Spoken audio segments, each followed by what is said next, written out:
Hello बच्चों, कैसे आप लोग। तो क्या आप लोग भी चाहते हैं हाइब्रिडाइजेशन निकालने का ट्रिक, नहीं सुपर ट्रिक। तो फिर देर किस बात की, चलिए हम लोग स्टार्ट करते हैं अपनी क्लास को। But before starting the class I want to make sure you this is not a method, this is just a trick. Okay, तो यहाँ पर लिखा हुआ कुछ मॉलिक्यूल्स यहाँ पर लिखे हुए हैं और आपको क्या करना है, इसका हाइब्रिडाइजेशन फाइंड आउट करना है, वो भी ट्रिक से। ठीक है, ट्रिक से फाइंड आउट करना है। जिस हाइब्रिडाइजेशन को निकालने में आपको मिनटों में मतलब समय लगता है, ठीक है, तो आपको जो है ये हाइब्रिडाइजेशन बिल्कुल सेकेंड्स में चुटकी बजा के आप निकाल सकते हैं। तो चलिए देखते हैं कैसे निकलता है हाइब्रिडाइजेशन। ओके, आपको सबसे पहले क्या फाइंड आउट करना है, सेंट्रल एटम। ठीक है, कोई भी मॉलिक्यूल उठाइए, जैसे मान लेते हैं NH3 उठाते हैं और आपको फाइंड आउट करना है सेंट्रल एटम।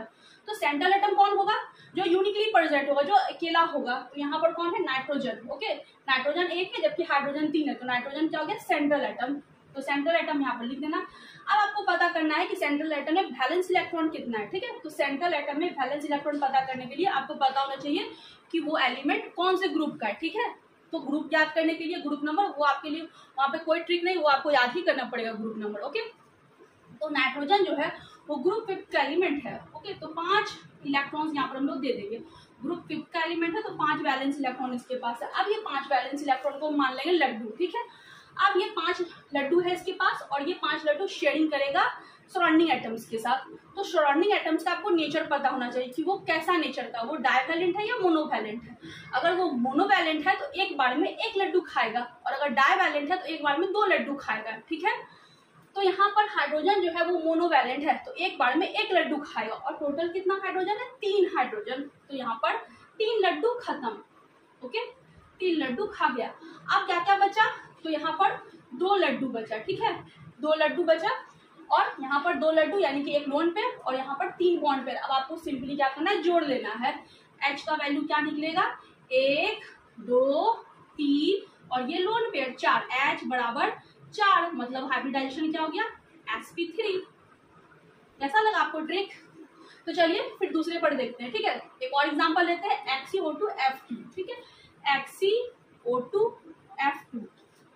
ओके, तो यहाँ पर क्या करना है आपको, सबसे पहले सेंट्रल एटम फाइंड आउट करना है। सेंट्रल एटम कौन हो गया, जेनॉन, क्योंकि ये सिंगली प्रेजेंट है, बाकी O2 तो 2 है, फ्लोरीन भी कितना है, 2 है। तो जेनॉन हो गया 1 और इसका वैलेंस इलेक्ट्रॉन फाइंड आउट करना है। तो क्या करना है, उसके लिए आपको ग्रुप नंबर पता होना चाहिए, ये कौन से ग्रुप में एग्जिस्ट करता है। तो जेनॉन जो है वो ग्रुप 8 का एलिमेंट है, तो इसमें चाहिए 8 का इलेक्ट्रॉन, 8 ग्रुप का एलिमेंट है, इसका मतलब 8 वैलेंस इलेक्ट्रॉन, या इसके पास है 8 लड्डू। अब ये 8 लड्डू क्या करेगा, सराउंडिंग एटम्स के साथ शेयर करेगा।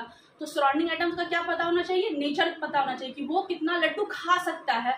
तो यहाँ पर ऑक्सीजन जो है वो डाइवैलेंट है, एक बार में 2 लड्डू खाएगा और फ्लोरीन क्या है, मोनोवैलेंट, एक बार में 1 लड्डू खाएगा।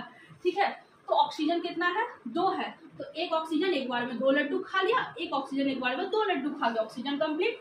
फ्लोरीन कैसा होता है, मोनोवैलेंट, एक बार में 1 लड्डू खाएगा, एक बार में 1 लड्डू खा लिया। अब आपको क्या करना है, टोटल गिन लेना कितना बॉन्ड पेयर और कितना लोन पेयर है। 1 डबल बॉन्ड, 2 3 4 और 5, H बराबर 5, दैट इज sp3d। तो कैसा लगा आपको बच्चों ये मेथड, ये सिर्फ और सिर्फ एक ट्रिक है, ये कोई मेथड नहीं है।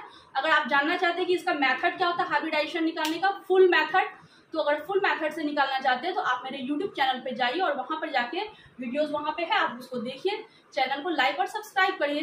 तो कैसा लगा ये वीडियो, अगर आप इस तरह का और इन्फॉर्मेटिव वीडियो या ट्रिक जानना चाहते हैं तो मेरे वीडियोस को फॉलो करें। Thank you.